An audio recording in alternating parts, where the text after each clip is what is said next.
General, please state your full names for the record. My name is Mkhwanazi. Do you swear that the evidence you are going to give will be the truth, the whole truth, and nothing but the truth? If so, please raise your right hand and say, "So help me God." So help me God. Thank you, General. Take brief background to how that document and subsequent briefing came about. Commissioner, on the 6th of July, when I made this address before the South Africans, it was because I wanted to inform the public about the level of challenges that we're experiencing as a South African police service in relation to the work we do as the police, which involve criminality and the political interference on the work that we do as the police, which will also include corruption within the value chain of the justice system, which we are part of as law enforcement. That's why the presentation that is attached here will be used as a reference, which is marked. I'm not going to refer to all of them, but by and large, commissioners, that was to brief the nation, to understand what challenges are we facing as a South African police service. Commissioner, on this paragraph level, it has been my aim that I want to demonstrate that the criminal justice system has been subject to a continuous threat, as well as sabotage, which has been with us over an extended period, to a point where we believe it is at real risk of a total collapse if nothing is done. Therefore, an urgent and effective interventions are required in order to avert this outcome. And I believe this commission will stand to play a very important role in order to help us to prevent this total collapse of the justice system in our country. We'll focus in the main on what has been much talked about, which is the KwaZulu-Natal political killings task team. We will want to address that first, and secondly, we will want to address the criminality, the political interference, as well as the corruption within the criminal justice system. General, you referred to intra-party killings. Do you want to please explain that? Commissioner, in the main, in 2011, we saw the different political parties applying or employing different strategies in terms of the employment of their candidates for different political positions. A typical example, it has been a well-known practice in the country that for one to become a councillor, he has to go and campaign. And through that competition of campaigning, when people vote for you, become a councillor. So the same when you become a mayor, executive mayor, same rule applied. But when that strategy changed by the political parties deciding of who should be a councillor, who should be the mayor of the municipality, it became a conflict amongst the members of the same political party, where one person will have enjoyed the majority from the society, wanting to elevate that person to the position of being a leader of society in that particular locality. But the executive of the political party will take a decision that regardless of popularity of that individual, but they choose another person to appoint as a leader. And the one who's popular, of course, will feel aggrieved, and the fights then started within the same political party. So that is basically what we're trying to communicate here, Commissioner. Please continue. Thank you so much.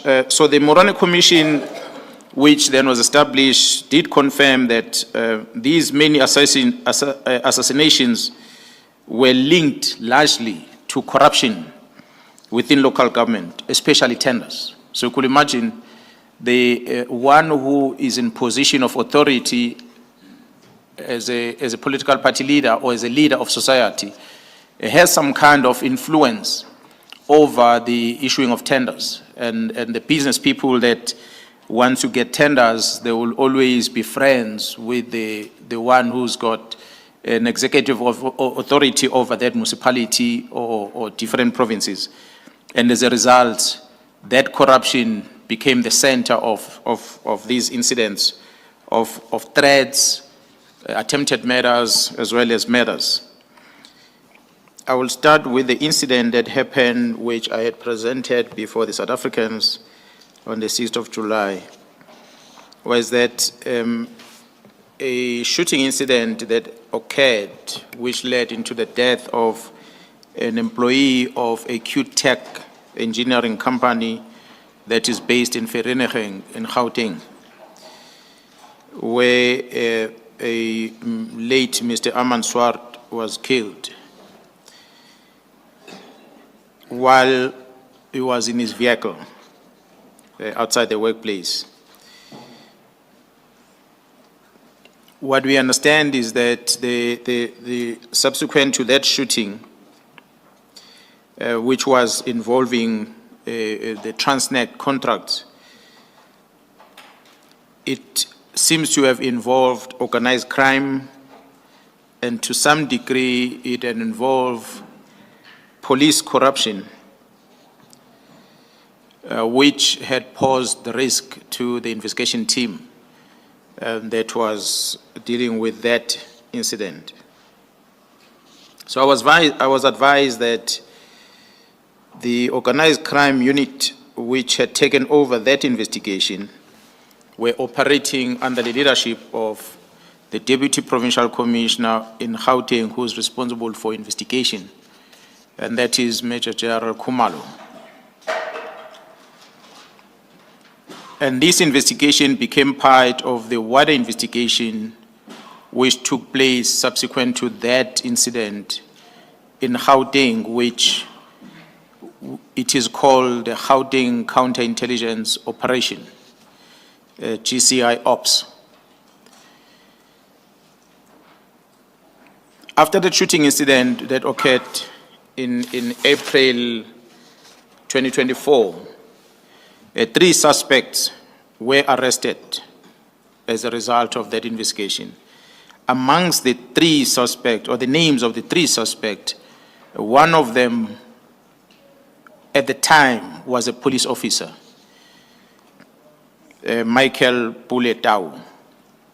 He was arrested together with 2 individuals, Musa Kekana as well as Tiago Floyd Deni Mabusela. So the charges that were leveled against them, they varied from murder, conspiracy, attempted murder, possession of suspected stolen property, as well as the possession of unlicensed firearm and ammunition.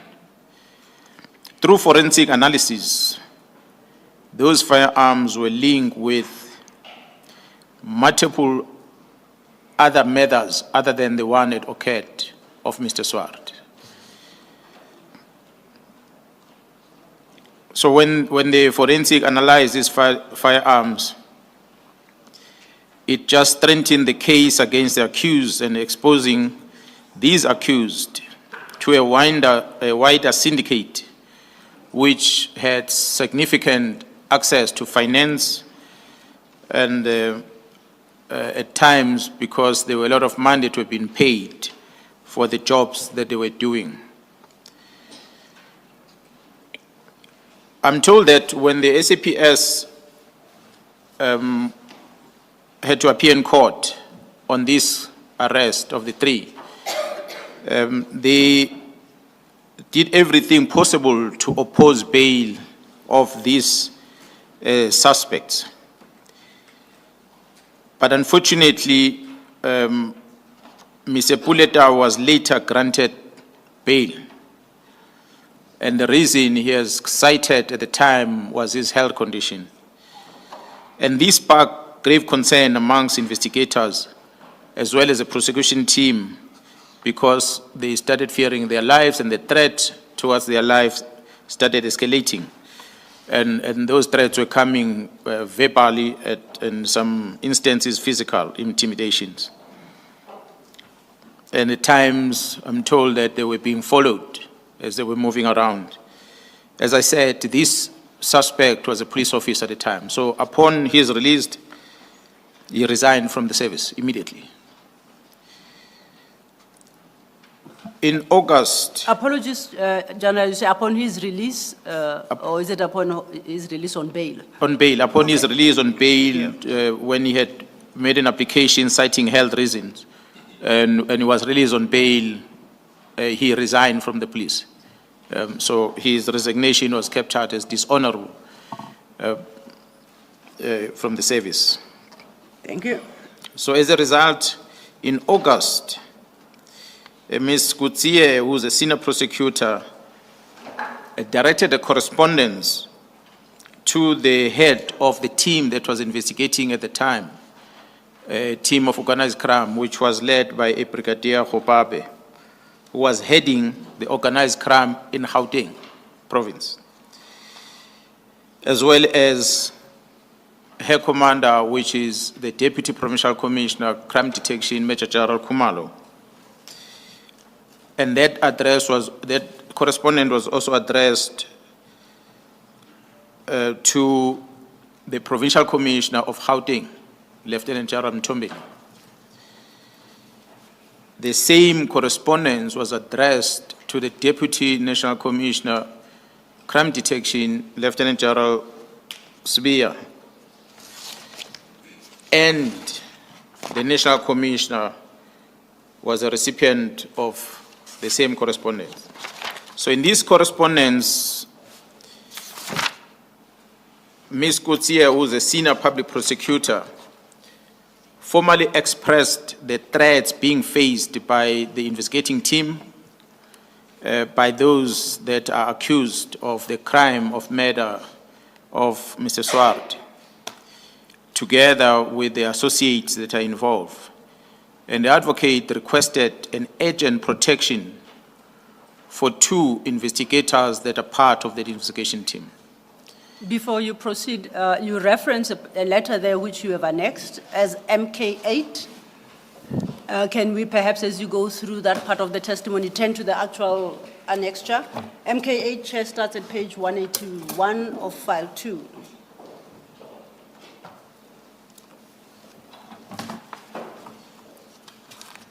And perhaps in addressing the concerns raised by Mrs. Kutsie, it might be appropriate to read some aspects of the letter. She has itemized the issues, and I would like to refer you specifically to some to buttress the evidence you just given. Do you have the letter before you? Yes, Commissioner, I have the letter. If you could start from paragraph 4 to 6 of Mrs. Kutsie's letter. And read that into the record, sorry. My Okay, apologies. Commissioner, on this letter from the Ms. Kutsie, the prosecutor, paragraph 4 reads, I quote, investigations have also revealed that the assassination is directly linked to whistleblowing to the hotline of Transnet, which involved millions of rands of corrupt activities. Paragraph 5, the investigation also revealed that the firearms used during commission of the assassination and found in their positions are linked to multiple assassinations and serious violent crime scenes. Paragraph 6 reads that the cell phones linkage investigation have revealed high-profile organized crime and crime scene planning. End quote. And these are some of the concerns that Mrs. Kutsie raised.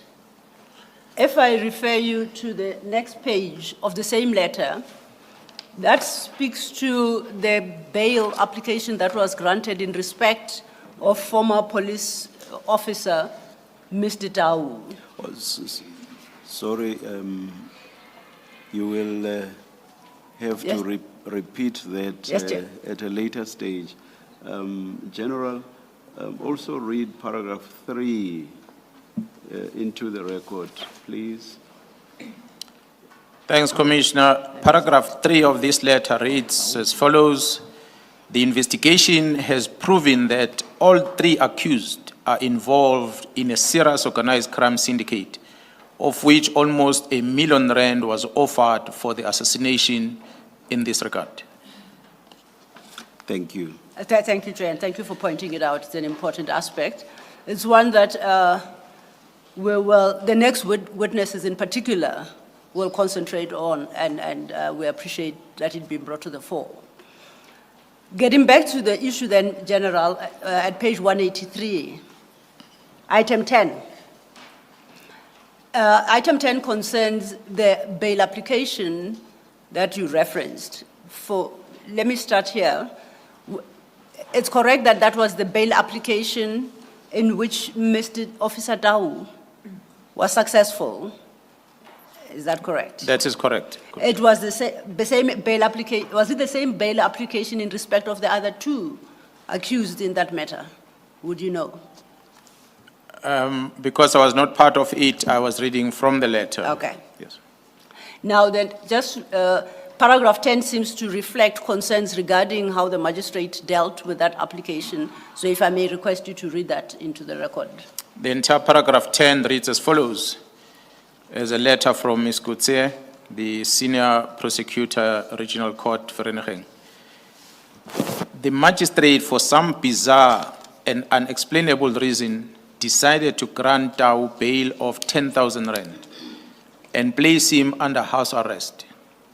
The reality of the situation is that there is nobody who can watch over him 24/7 to ensure that he does in fact comply with the conditions.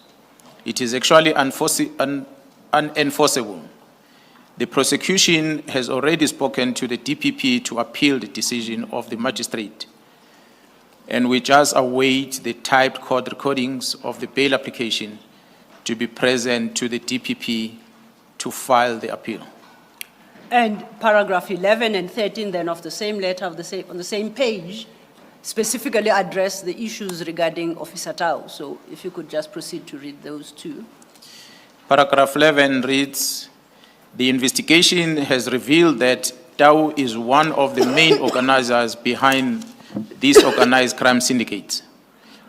His release on bail has intensified the danger of the safety of the investigation team, especially Mbele and Sithole, who are the people who made statements in the case, and they were the well-known faces who attended every court session. Mbele has been identified as the investigating officer, as she has presented detailed sworn statement to oppose the first and the second bail application. During the first few court sessions, the investigation team was actually followed from the court building, and many threats have been made inside the courtroom by the family and friends, and threats have been received via informers and even from the high-ranking police officer in the Val area, in the Val Rand area.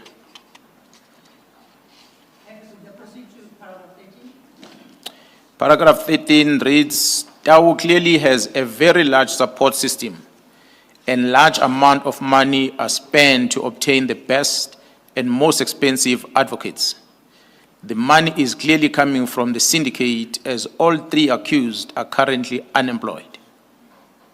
And lastly then, paragraphs 14 and 15. Turn to paragraphs 14 and 15. And the first speaks to Mrs. Kotsie's view on how the case is progressing and it's been conducted. And 15 speaks to the danger that is now confronted, that now confronts the detectives. 14, Commissioner, reads as follows. The case is brilliantly investigated, and the accused are 100% connected to all the charges against them. They obviously face long terms of imprisonment as well as defined life sentence for the assassination. Number 15 reads, from the above mentioned, it is clear that the lives of the investigating officers are currently in grave danger, as well as the safety of police dockets. And I see at 16, final paragraph, it's a direct now request to the addressees in that letter. The specific address request that is on this letter, Commissioner, on paragraph 16 reads, you are requested to urgently arrange for the safeguarding of especially Mbele and Sithole. There is a real danger that their lives are in extreme danger, as these organized criminals will do everything in their ability to try and destroy the evidence against them and or to seriously derail the trial. It has just now become so much easier without having unlimited access to technology and his syndicate's friends and family. Thank you. From paragraph 105 of your statement, then at page 36, you then deal with what transpired after receipt of this letter, particularly from General Khumalo's perspective, if you could pick it up from there. Commissioner, I had mentioned that General Khumalo, who was the leader or was a project manager of the political task team in KZN, had been appointed as a divisional commissioner of crime intelligence. Through the formal sub-channels, the request that was provided to the head of investigation in the province, which is also a Major General Khumalo, that Khumalo requested crime intelligence, which fell under a Major General Lekalakala in Gauteng, who is responsible for crime intelligence in Gauteng, was requested to conduct the threat assessment as a result of this letter. And the threat assessment was then assigned to Colonel Ntuli, who works under crime intelligence. Colonel Ntuli's findings were that the risk was high and they recommended 24-hour protection. In addition to what Colonel Ntuli requested was that Lieutenant General Khumalo need to be informed. And after General Khumalo, as the head of crime intelligence, who was responsible for this threat assessment, after he was informed, the case, this resulted into the case being moved to the national office, and therefore the counterintelligence had to be involved, which then resulted into the case within counterintelligence of crime intelligence being registered to run parallel to this case of Vereeniging. So Lieutenant General Khumalo, as the head of crime intelligence, after being briefed about this threat, he then tasked counterintelligence to register a case so they can run an investigation parallel to what was sitting in court already in Vereeniging. Then your paragraph 106, you basically summarize what you have read into the record from Ms. Kotsie's letter. And at paragraph 107, you summarize the impact of the claims by Ms. Kotsie in her letter. And if you could take the commission through that. Given the apparent association of the SAPS officials of all ranks with persons who are subject of investigation, the threat made against investigators and allegations that were leveled against the magistrate of bribery, established links to members of the cartel that were under investigation, a growing concern of infiltration of police, and the reduction of the investigation team, which at the time there were 5 members, and they were reduced to 2. I was trying to indicate which I in time came to learn that through the investigation that the challenges, various challenges were experienced by the investigation team, which will include the deliberate omission of crucial information which the detectives were expecting to come from forensic services. Forensic services is within the police, who are charged with the responsibility of assisting the investigators with analysis of those firearms that were found. So these investigators of this organized crime team, they started experiencing the omission of some critical information that the forensic service is supposed to be providing to them. And not only that, these investigators will start interacting, will be invited to some meetings by senior officials in the South African Police Service, who then started engaging on the case that these members were investigating. And amongst those engagement they started having with senior officers within the South African Police Service, I must indicate that those engagements were not necessarily largely in Gauteng province, as these members were working under Gauteng province, but they were invited by senior officers at the head office of detective services. At times there would be, there were monies, bribes that were offered to them, and not to oppose bail in some cases that involved Dow, especially in the main. And so the detectives in the course of the investigation, they felt threatened as these engagements that were happening with the senior officers seems to indicate that there is a high level of connection between the accused or the suspects and senior officials within the police at the head office in the main within detective environment.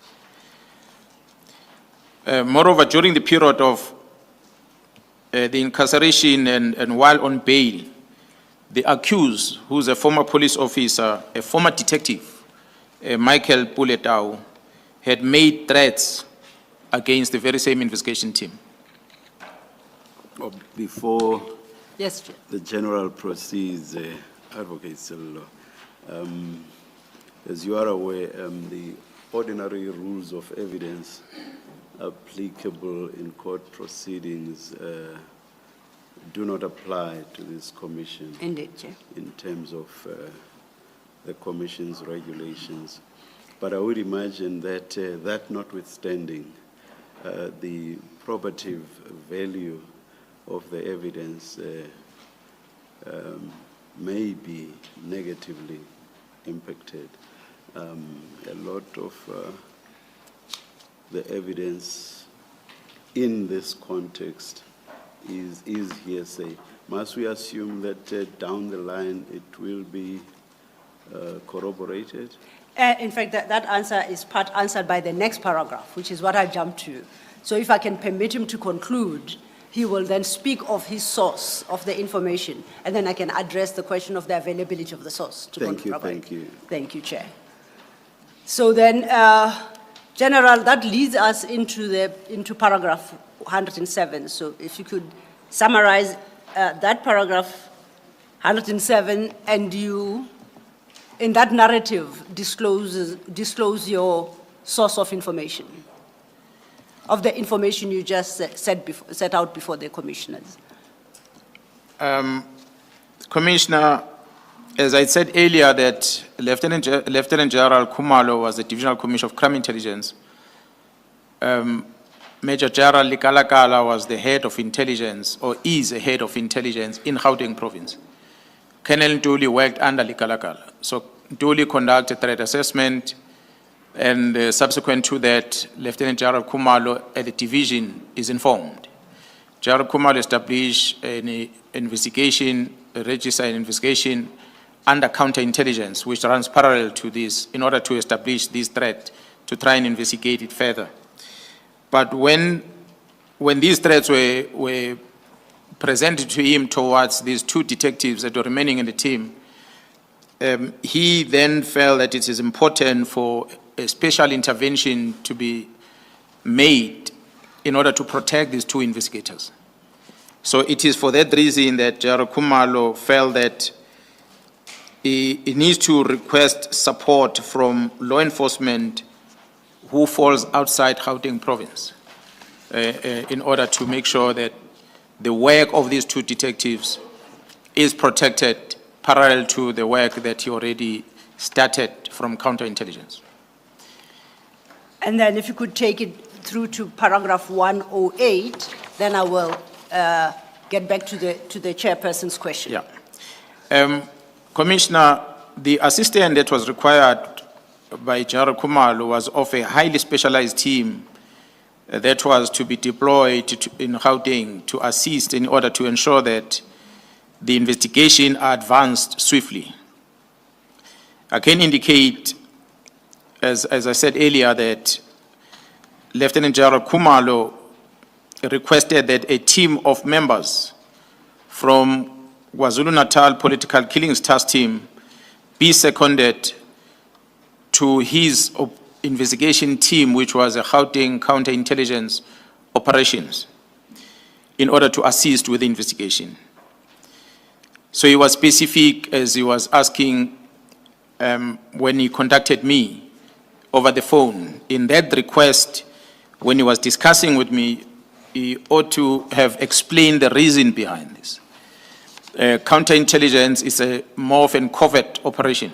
So it is the work that ordinarily we don't account to in an open portfolio committee in the police, but through the Joint Standing Committee, that's how they account. So he gave me the explanation that will justify why he needs this specialization to come and assist.